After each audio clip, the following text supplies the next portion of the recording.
dalam inspeksi yang kami lakukan per tanggal 28 Juli ya 2020, kami temukan beberapa gap ya, ada beberapa temuan-temuan yang sifatnya critical, major, minor ya. Temuan kritikal terutama dampaknya adalah terhadap validitas dari proses uji klinik itu tersebut ya, dan juga validitas dari hasil yang nanti akan didapatkan ya. Itu menyangkut aspek validitas ya. Kemudian juga hasilnya belum menunjukkan adanya perbedaan yang sangat signifikan. Suatu research itu harus menunjukkan, satu riset berarti ada introduction suatu yang baru ya. Itu harus menunjukkan, hasil suatu riset itu harus bisa menunjukkan bahwa suatu yang diintervensi baru tersebut memberikan hasil yang cukup signifikan berbeda dibandingkan terapi yang standar. Kembali di Prime Show with Ira Kusno.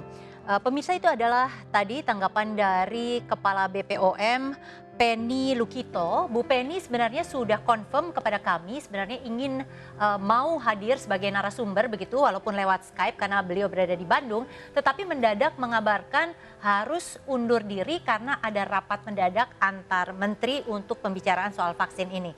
Dan saya masih bersama Sekretaris Utama BIN yaitu Pak Bambang, dan saya juga punya Sekjen Perhimpunan Dokter Paru Indonesia, Dr. Erlang Samudra.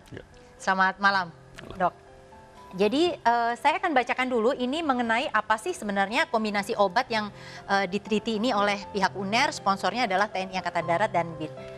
Dalam pengembangan obat COVID-19 yang dilaksanakan oleh Universitas Airlangga, sebenarnya menggunakan kombinasi obat yang sudah ada.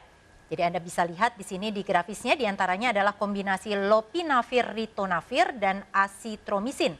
Lopinavir ritonavir biasanya digunakan untuk infeksi penyakit HIV, sedangkan azitromisin digunakan sebagai antibiotik untuk infeksi ringan dan sedang, seperti saluran pernafasan, infeksi mata, dan kulit. Kombinasi kedua adalah lopinavir ritonavir dan doxycycline. Doxycycline digunakan untuk mengobati infeksi jerawat, saluran kemih, dan saluran pernafasan. Sementara kombinasi ketiga adalah hidrokloroquine dan asitromisin. Untuk hidrokloroquine biasanya digunakan sebagai obat anti malaria. Ya, jadi ini adalah tiga obat kombinasi utama begitu yang disampaikan oleh UNER. Katanya ada 5 sebenarnya kalau menurut Instagramnya BPOM, tapi yang utamanya adalah 3 ini, betul ya Pak Bambang ya? Untuk mempercepat itu. Untuk mempercepat ya. Nah kalau dilihat, ini kan sebenarnya komposisi obat-obatan ini adalah obat-obatan yang memang sudah biasa digunakan untuk pasien COVID ya, betul ya Dok? Ya, terutama yang ketiga tuh ya. Yang ketiga asitromisin dan kloroquine ya kita gunakan. Okay. Bahkan di Wisma Atlet pun kita gunakan. Jadi Anda melihat apakah kemudian ini tidak ada sesuatu yang baru atau bagaimana? Obat-obatannya sebenarnya sudah kita gunakan selama ini untuk pengobatan COVID. Akan tetapi kan dia bentuknya terpisah-pisah. Jadi kalau sekarang kan bentuknya katanya jadi satu semuanya. Cuma perbedaan seperti itu saja. Tapi kalau obat-obatan memang sudah dipakai.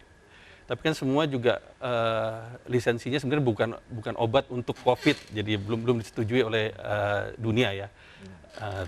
Karena belum ada obat satupun yang benar-benar untuk COVID, belum ada, semua dalam rangka emergency. Jadi dipakailah apa yang ada. Kalau dari tinjauan kritis BPOM ini kan yang harus diperbaiki adalah validasi kembali untuk uji klinisnya, hasilnya termasuk juga randomisasi atau variasi dari subjek atau sampelnya begitu ya.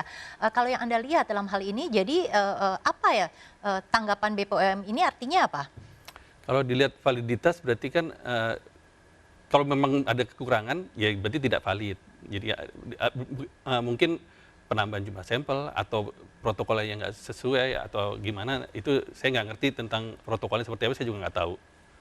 Ya, jadi tapi kalau kesimpulannya validitas ya dipertanyakan, ya berarti penelitian ini dipertanyakan tentang kevaliditannya sebagai obat COVID. Oke, gitu. Pak Bambang sendiri mengatakan bahwa kemudian apapun masukan BPOM itu akan dilakukan begitu ya. Yeah. Nah kalau kita bicara validitas ya, tadi Pak Bambang kan bilang sebenarnya ini secara sampel sudah cukup ya, lebih dari BPOM yang syaratkan Ya, tuh sekitar 600-an, ini sampai 696. 750 gitu. Tetapi dari sisi variasi, ini infonya mengatakan hanya untuk pasien yang bergejala ringan atau bahkan OTG. Betul seperti itu informasinya Pak Bambang? Jadi kalau dari laporan daripada tim peneliti bahwa untuk yang saat ini adalah dari gejala ringan dan yang sedang yang dilakukan seperti itu. Oke, kalau ringan dan sedang, padahal sebenarnya yang ditunggu-tunggu itu sebenarnya adalah untuk yang berat, betul ya dok ya? Kalau tujuannya, kalau ingin menurunkan angka kematian, berarti kita harus intervensi di yang berat, karena yang jurus kematian kan yang berat. Kalau yang ringan, kalau di Kemenkes sebenarnya nggak terlalu diapa-apain, OTG itu nggak diapa-apain juga kan sembuh sendiri. Yang sedang pun sebenarnya dengan kombinasi obat-obatan atau SOP yang diterapkan oleh dokter paru dan dokter yang menangani COVID sebenarnya juga sudah sembuh ya? Iya, sudah sembuh. Oke, salah satu kritikan adalah kemudian tidak ada perbedaan yang terlalu signifikan dari obat yang diberikan begitu ya, yang diuji kliniskan dengan yang sudah diresepkan memang selama ini untuk uji untuk pasien COVID gitu. Ya. Nah, sebenarnya dari obat-obatan itu bukankah ada yang oleh WHO sebaiknya sudah tidak diberikan untuk pasien COVID dok, seperti hidrokloroquine begitu? Hidroksikloroquine sempat tidak dianjurkan, tapi kemudian dimulai lagi karena Jadi ragu-ragu juga jadi WHO masih ya? ragu-ragu. Ya. Tapi kalau dari sisi in vitronya, in vitro artinya di dalam laboratorium di dalam cawan Petri itu mempunyai efek antivirus, itu yang diambil sebenarnya. Tapi memang di in vivo atau di pasiennya itu nggak sedrastis yang di cawan Petri ini. Oke, sekarang kalau misalnya sudah ada permintaan dari BPOM seperti itu, tenggatnya adakah untuk bisa menghasilkan memang yang lebih valid begitu Pak Bambang? Kami akan berusaha semaksimal mungkin untuk kepentingan bangsa ini. Jadi kerjasama yang kita lakukan mungkin ada yang lain pun harus kita support, maka kita akan membantu juga. Jadi kita harapkan juga dari pihak-pihak lain yang memiliki kemampuan ini untuk menghadapi COVID ini, ya silakan dilakukan. Sebagaimana tadi katakan beliau ini tadi, bahwa belum ada obat yang secara spesifik. Kita mencari dari obat-obat yang sudah ada izin edarnya, ya, yang sudah beredar. Jadi bagaimana efektivitas formula daripada kombinasi obat itu sendiri, sehingga bisa digunakan secara efektif Kalau untuk kemudian COVID. tadi Pak Bambang bilang secepat-cepatnya, yang paling cepat begitu ya, atau waktu tertentu yang dipatok, adakah? Kami maksimalkan usaha yang bisa kami lakukan. Jadi semua pihak saya rasa mari kita sama-sama berusaha nih. Karena begini, tidak gampang kita ini untuk mencari pasien yang bersedia. Dan belum tentu juga rumah sakit itu berkenan. Belum tentu dokternya juga berkenan dan belum tentu juga pasiennya itu berkenan.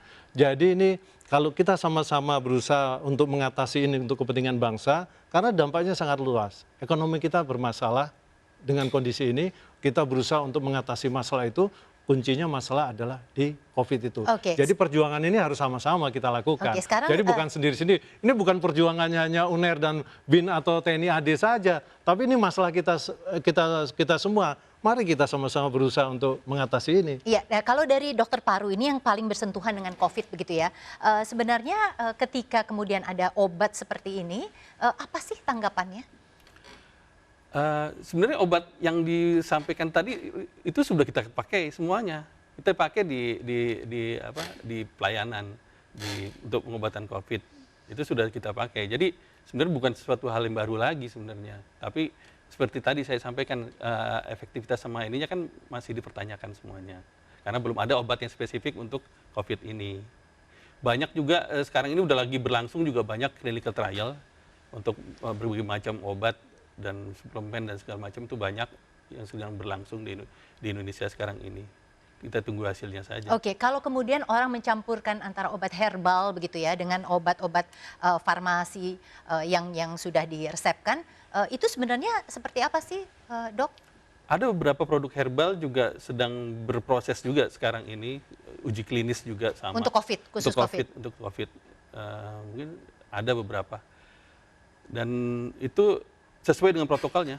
kita juga bagi antara pasien-pasien dengan penyakit yang ringan sedang, kemudian yang berat enggak sih, tapi ringan dan sedang, kemudian nanti dilihat berapa lama dia bisa konversi. Oke, gitu. kalau sebagai pertanyaan orang awam sebenarnya Dok begini, ini kan kemudian penuh tekanan, Pak Jokowi mengatakan harus segera ada obat COVID, Menteri BUMN, sekarang ada aparat termasuk BIN begitu ya, kan kita harus cepat. Anda Dok sebagai pengguna begitu ya, ini kan tentu sebenarnya rasa aman yang harus diutamakan gitu. Pertanyaan kami itu adalah gini, ini kalau cepet-cepet sebenarnya aman nggak sih? Seberapa kita yakin bahwa obat yang dihasilkan ini bukan karena diburu tenggat, tapi memang sudah melewati segala macam prosedur yang valid? Ya. Kalau masalah aman nggak amannya sudah ada yang berwenang, itu Badan POM. Kita tunggu aja. Kalau Badan POM nyatakan bahwa ini adalah aman dan bisa digunakan untuk masyarakat, ya kita anggap aman. Iya, sayang sekali Bu Penny nggak ada karena sebenarnya harus dijawab apakah tekanan itu akan mempengaruhi kerja Badan POM atau tidak begitu ya Dr. Erlang. Ya terima kasih Dok, terima kasih Pak Bambang sudah bersama kami, sudah menemani dari 3 segmen.